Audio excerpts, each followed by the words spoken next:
மதியா இந்த நட போதுமா? ரீவைண்ட் பண்றா.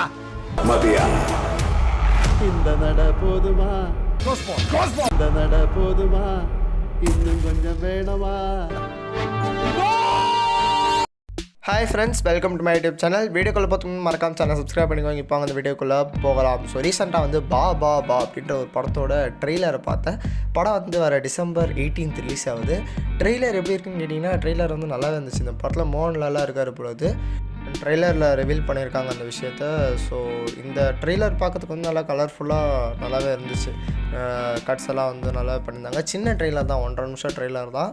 பட் ட்ரெய்லரில் வந்து ரொம்ப கவனிக்க வேண்டிய ஒரு விஷயம் என்னென்னா, இந்த படத்தை வந்து ஸ்ட்ரெயிட்டாக போய்ட்டு கில்லியோட கனெக்ட் பண்ணி வச்சுருக்காங்க. இது எந்த விதமான இதுன்னே தெரில. இந்த ட்ரெய்லர்லேயே பார்த்தீங்கன்னா கில்லி யூனிவர்ஸ் அப்படின்ற ஒரு இடத்துல வந்து வர மாதிரி காட்டியிருக்காங்க. ஸோ இதை தாண்டி வந்து மோகன்லால் வந்து கில்லி படத்தில் வர பாட்டெல்லாம் பாடுற மாதிரியும் காட்டியிருக்காங்க. ட்ரெய்லரோட எண்டுக்கிட்ட வந்து ஒரு பாடுற மாதிரி காட்டியிருக்காங்க. அண்ட் இதை தாண்டி இன்னும் நிறைய ரெஃபரன்ஸ் இருக்குது இந்த ட்ரெய்லர்லேயே. குறிப்பாக சொல்லணுன்னா, முகுந்தன் உன்னி அசோசியேட்ஸ்னு சொல்லிட்டு ஒரு படம் வந்திருக்கு.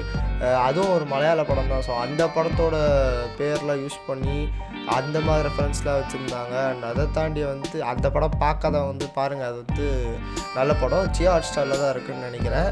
அதை தாண்டி இன்னும் பல ரெஃபரன்ஸ் இருக்குது. இதை வந்து தவிர அந்த ட்ரெய்லர் கடைசியில் வந்து நோ லாஜிக் ஒன்லி மேட்னஸ்ன்னு போட்டாங்க. பார்க்கும்போது ஒரு மாதிரி ஷாக் ஆகிடுச்சு.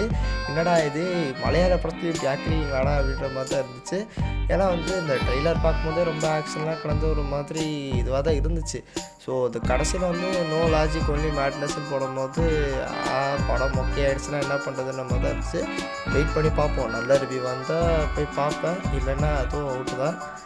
இப்போதைக்கு இந்த படத்தோட ஒரு போஸ்டரை பாருங்களேன். இந்த போஸ்டரில் அந்த ஜீப்பை கவனிச்சிங்கன்னா, இது வந்து கில்லி படத்தில் அந்த ஜீப்புங்க. கில்லி படத்தில் வந்து இதே நம்பர் பிளேட் இருக்கிற ஒரு ஜீப் வந்து விஜய் சார் ஓட்டிகிட்டு போவார்.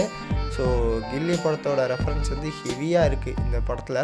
அது மட்டும் தெரியுது. ட்ரெய்லர்லேயே எல்லாம் இருக்குது. அண்ட் போஸ்டர்ஸ்லாம் ரெஃபரன்ஸ் வச்சுருக்காங்க. படத்தில் வந்து எந்த மாதிரி யூஸ் பண்ணியிருக்காங்கன்னு அதை ரீட் பண்ணி தான் பார்க்கணும். இதை தாண்டி இந்த படத்துலேருந்து விஜய் சாரோட பர்த்டேக்கு அஃபிஷியலாக ஒரு போஸ்டர்லாம் கூட விட்ருக்காங்க. ஸோ ஏதோ பெரிய இதெல்லாம் பண்ணி வச்சுருக்காங்கன்னு நினைக்கிறேன். டிசம்பர் 18 படம் ரிலீஸ் ஆனாதான் தெரியும். பட் இதுக்கெல்லாம் வந்து இந்த படத்துக்கு போக முடியுமாலாம் கேட்டிங்கன்னா, அதுக்கெல்லாம் போக முடியாது. வெயிட் பண்ணி படம் நல்லா இருந்துச்சுன்னு ரிவ்யூ வந்தால் தான் போக முடியும். படம் எப்படி இருக்குன்றதெல்லாம் வந்து வெயிட் பண்ணி தான் பார்க்கணும் நம்ம. இப்போதைக்கு ட்ரெய்லர் வந்து நல்லாவே இருந்துச்சு. ட்ரெய்லர் வந்து பார்க்காதவங்க வந்து போய் பாருங்கள். பட் படம் எப்படி இருக்குன்னு வெயிட் பண்ணி தான் பார்க்கணும். இந்த வீடியோ பிடிச்சுன்னா மறக்காம சேனல் சப்ஸ்கிரைப் பண்ணிக்கோங்க. Until then good bye from RL.